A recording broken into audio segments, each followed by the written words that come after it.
سر آپ کو نہیں لگتا کہ لفظوں کے چناؤ میں اکثر فلسفہ بدل جاتا ہے؟ کیونکہ آپ نے کرتا ہے کبھی اگزامپل دیا، اکثر ہم جب خدا کو امیجن کرتے ہیں ہم جینڈر لیس کرتے ہیں، لیکن اکثر ان کو مرد بنا کر بتایا جاتا ہے یا کرتا کیا جاتا ہے۔ اس طرح اگر سورہ نساء کی اگزامپل ہے، اس میں پاکستان کو اکثر کوٹ کیا جاتا ہے اور اس سے یہ مفہوم نکالا جاتا ہے کہ بیوی کو مارنے کا حق ہے، جبکہ مفتی تقی عثمانی نے اس کو ٹرانسلیٹ کیا ہے ٹو بیٹ دیم، بٹ اکثر لوگ کرتے ہیں کہ نہیں، ٹو گو اوے، ہم ان کو دور بھیج سکتے ہیں۔ تو وہ ٹو بیٹ دیم سے اب ویسے تو لفظوں کا ہے فرق، ایک پورا فلسفہ نکال دیتے ہیں کہ اچھا جی مرد حاکم ہے، پھر وہ عورت پہ ظلم بھی کر سکتا ہے، عورت کچھ نہیں کر سکتی، تو وہ ایک پوری فلاسفی بنا دیتے ہیں اراؤنڈ دیٹ ورڈ چوائس۔ آپ نے یہ دو سوال اکٹھے کر دیے، اس کو الگ الگ کریں۔ وہ جو پہلے والا پورشن تھا اس کو الگ کریں، اس کو میں بعد میں ڈسکس کرتا ہوں۔ پہلی بات آپ نے کیا پوچھی تھی جو یہ سٹارٹ کیا تھا آپ نے کوسچن؟ میں نے کہا تھا کہ ٹرانسلیشن سے اکثر لوگ فلاسفی ڈرائیو کر لیتے ہیں لفظوں کے چناؤ سے۔ اس میں پہلی جو مثال آپ نے کیا دی تھی، یہ تو آپ نے دوسری مثال دی نا عورتوں کو بیٹ کرنے والی، اس سے پہلے آپ نے کیا ذکر کیا تھا؟ کرتا کہ جینڈر اگر آپ ایڈ کر رہے ہیں۔ آپ یہیں پہ رک جائیں، مجھے بتائیں دنیا میں کس مسلمان کا یا ایون نان مسلم کا یہ عقیدہ ہے کہ اللہ کا کوئی جینڈر ہے؟ کسی کا نہیں ہے، کسی کا بھی عقیدہ نہیں کہ اللہ کا کوئی جینڈر ہے، کانسیپٹ کلیئر ہے۔ اچھا، اب میل اور فیمیل کے اعتبار سے میل کا سیگا اس لیے استعمال کیا جاتا ہے، تیسرا تو کوئی سیگا موجود ہی نہیں ہے نا، ہم کیسے کریں؟ میل کا سیگا اس لیے استعمال کیا جاتا ہے کہ میل بہرحال ڈومیننسی کا ایک سیگا ہے۔ عربی لنگوسٹک میں بھی ڈومیننٹ چیز کے لیے میل کا سیگا استعمال ہوتا تھا، اور آج بھی دنیا میں ڈومیننسی مانی جاتی ہے۔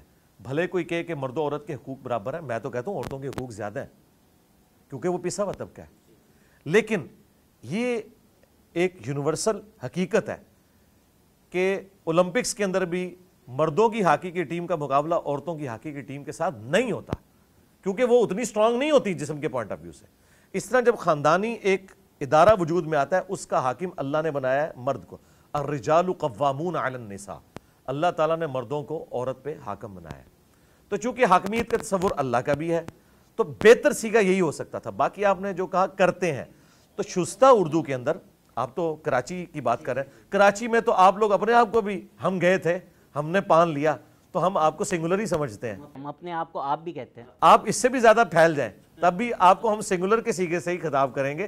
ہم جو آپ کے لیے ہم استعمال کرتے ہیں قرآن میں بھی ہے، اِنَّا نَحْنُ نَزَّلْنَا الذِّكْرَ وَإِنَّا لَهُ لَحَافِظُونَ، بے شک ہم ہی نے اس کتاب کو نازل کیا۔ تو یہ نہیں ہے کہ کوئی گاڈ ایک سے زیادہ ہے، یہ اللہ تعالیٰ نے اپنی شہنشائیت کے اظہار کے لیے ہم کا سیگا استعمال کیا۔ اسی طریقے سے مرد چونکہ ڈومیننٹ ہوتے ہیں، اس لیے قرآن میں مذکر کے سیگے خدا کے لیے ہم استعمال کرتے ہیں، اور اللہ تعالیٰ نے خود بھی کیے ہیں۔ اللہ تعالیٰ نے قرآن کے اندر اپنے آپ کو مونس کے سیگوں کے ساتھ ایڈریس نہیں کیا۔ مخلوقات میں بھی ایک مخلوق ایسی ہے جس کا کوئی جینڈر نہیں، فرشتے۔ تو ہم نے کبھی نہیں کہا کہ جبرائیل علیہ السلام نبی صلی اللہ علیہ وآلہ وسلم کے پاس آتی تھی، پٹھان شاید کوئی کہہ دے آتی تھی، لیکن ہم کہتے ہیں آتے تھے یا آتا تھا، حالانکہ فرشتوں کا جینڈر نہیں، ان میں بھی میل اور میل والا چکر نہیں، لیکن ہم ان کو میل کی کیٹیگری میں فال کرواتے ہیں۔ تو یہ لنگوسٹک میں اسٹیبلش چیزیں ہیں، اس میں کوئی پریشانی والی بات نہیں۔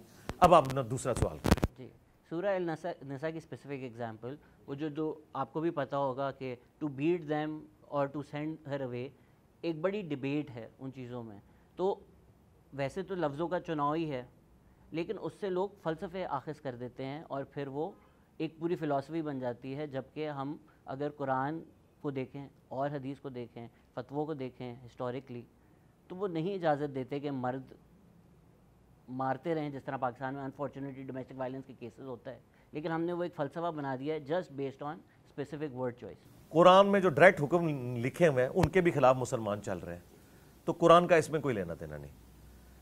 مجھے پہلی دفعہ حیرانگی ہوئی ہے کہ آپ یہ کہہ رہے ہیں کہ مسلمان فرقوں میں یہ نظریہ ایگزسٹ کرتا ہے کہ جو الفاظ قرآن میں سورہ النساء میں ہے اس سے مراد مارنا نہیں ہے، مارنا تو ہے۔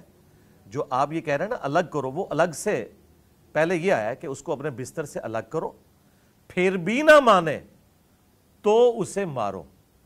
اب یہ مارنے کا لفظ موجود ہے وہاں پہ قرآن کے اندر، سورہ النساء کے اندر، وہ سب نے ترجمہ مارنا ہی کیا ہے۔ جو آپ پورشن ڈسکس کر رہے ہیں وہ الگ سے ہے، وہ اس سے پہلے والا پورشن ہے۔ اب مارنا کیا ہے؟ مارنے سے مراد یہ والا مارنا نہیں ہے جو آپ یہ کہہ رہے ہیں۔ میں نے تو اس میں اور بات کی ہے کہ اگر کسی کا خاوند مسچیف کر رہا ہے، وہ بیوی بھی مارے اسے، ایک لگا دے، لیکن ایسا نہیں کہ اس کے دانت توڑ دے، ٹھیک ہے، اس کی ہڈی پسلی ٹوٹ جائے. بچوں کو سرزنش کے طور پہ تھوڑا بہت کان کھینچ لینا، تھوڑا بہت مارنا، اس سے مراد وہ مارنا نہیں ہے کہ آپ نے اس کا جسم توڑ کے رکھ دینا.